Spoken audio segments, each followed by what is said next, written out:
by the ankle or by the foot. And this time we're going to do an Ellie special, which I don't think we've done in this course of classes so far. And for the Ellie special, we're doing what I call elbow pivots. And these are the most powerful exercise for my tight right shoulder. It's basically the only thing that like works out the tension that's there. So you're going to have your hands in that same fist that you just had. And in this exercise, it's like more important than ever, how dramatic. But I really want you to try and keep your hands and your wrists directly sort of in line with your elbow throughout. So when I give this to my clients, I see that they lose that 90-degree angle at the elbow due to compensation. So as ever, don't push yourself too hard in this exercise. Try and be deliberate and mindful in this exercise. And if it feels too easy, really question whether or not you think you're doing it properly, because I believe this is quite hard for most people.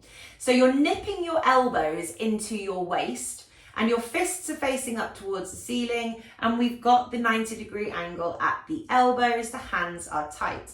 And as soon as you do that, you will probably notice that your kind of shoulder blades roll up off the floor and that you've lost the grounding through the back of your sort of upper arm and the back of your shoulder. So if you're watching the recording, you'll get a sort of bird's eye view of how rounded my shoulders are when I do that without thinking. So what you're sensing there is basically tightness that's not allowing you to have your shoulder blade in retraction and depression at the same time that you've got your elbow in this flexion. So I want you to pull your shoulder blades back and down behind you. So I sort of hoik my body up, a bit of a rib cage puff, I guess, but then I bring the rib cage back down again. And I want you to like feel how you can sort of adjust yourself manually to create more grounding through the whole length of your upper arm. This is not just about being grounded into the floor where your elbow hits the floor. It's about trying to push back through the upper arm so that that top portion of your humerus touches the floor as well. That's the difficult bit. It's not hard getting the elbow on the floor. It's harder trying to keep the back of the shoulder blade and the top of the arm against the floor. And what we're going to do really, really slowly here, keeping the elbows nipped into the waist and keeping that backwards pressure through the backs of the shoulders and the upper arms on the floor, we're going to gently pivot our our forearms off out to the side. So we're kind of bringing them into like a cactus arm position. But not our normal cactus position. So we're keeping our elbows as tucked into our waist as possible. And ultimately, the movement is this kind of, it's a bit like goalpost, which is something that we've done before, but it's a side-to-side goalpost rather than it being up around our ears. And if you go too fast in this, what will happen is you'll bend your wrists and you'll just hit the floor with your knuckles, which I don't want you to do. I want you to focus on grounding through the back of your wrist as you do it, whilst that whole time maintaining that pressure backwards in the upper arms and the shoulder blades. So it doesn't matter if you come nowhere close to the floor. What matters is that it's the back of the shoulder and the back of the arms that are driving the movement, rather than it being like momentum from your hands and from your wrists. So if that doesn't make sense, just watch me do a couple of these perhaps on the camera, but hopefully it is starting to make sense to you. And we're keeping the rib cage relaxed, so you're not trying to take your arms out wider than your rib cage wants you to. You're trying to keep your legs and your feet and everything relaxed so that you're stretching off your other hip now.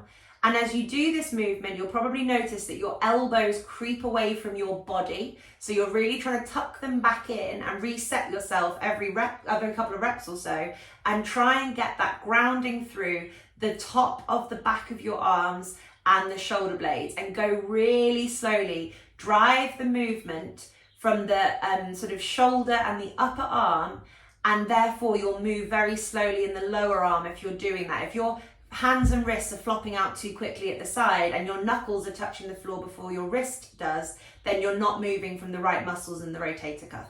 So we're going to do 15 of these, but I'm going to reset us after each 5. So pushing back onto the floor with the whole length of your humerus, your upper arm, trying to keep those shoulders back and down behind you, Hands are solid in the fists. We're keeping the angle the same at the elbow, even though we're twisting the forearms off out to the side. And we're not being competitive about touching the floor. We're trying to feel like we're opening up our chest and our upper arm at the very, very top, using the muscles that we probably don't use very often, that will hopefully start telling you that they're waking up. And it will feel weird, but I personally think, not to blow my own trumpet, that this is a great exercise. So we're going to do it really slowly. We've done one, and we're going to bring our hands back to center, and off we go again. Upper arms push back. It's not the hands that are driving the movement, it's the upper arm and the shoulders. 2, and back. 3, and back. And try and get that sense of the same shoulder blade movement that you were encouraging in the last exercise. 4, and back. And I'm noticing that my right leg wants to tense up when I do this, so I'm trying hard to relax it off. 5, and back. Okay, so the reason I'm getting us to start again is because by this point, most of my clients' elbows have fully left their sides of their waist. So we're making sure that the elbows are tucked in, and we're almost keeping that sort of sensation that the elbows are staying tucked in. The shoulders push back into the floor, upper arms push back into the floor, not just the elbow portion, but the top of the upper arm. Hands are tight, off we go again. 1. We're not moving further than our rib cage wants us to. 2. 3. 4. And 5. Okay, final set of 5.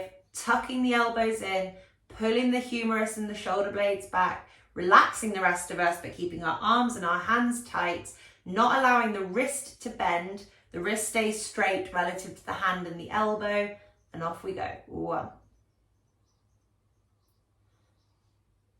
2. The front of the chest is the thing that's peeling open. Don't think about your hands too much. 3. 4. And then on the 5th one, I want you to go as far as you've been going, and then trying to keep the top of your upper arm on the floor. I want you to lift your elbow up off the floor. Both of your elbows come off the floor. You're trying to keep them tucked into your waist, and you're trying to feel that backwards push through the top of the upper arm and the shoulder blade. And then with that lifting through the elbow, you're trying to crank the forearm open a little bit more. And hopefully, if you're anything like me, you can feel how much wobbling happens around your shoulder and the upper arm to kind of facilitate that movement. And I get a nice stretch right at the front of my humerus, and then everything kind of clunks into place, and it's the magic move for me. So I thought I'd put that in there because I just think this is a really good exercise, and I keep giving it to my clients at the moment. Okay, amazing. Relaxing off there,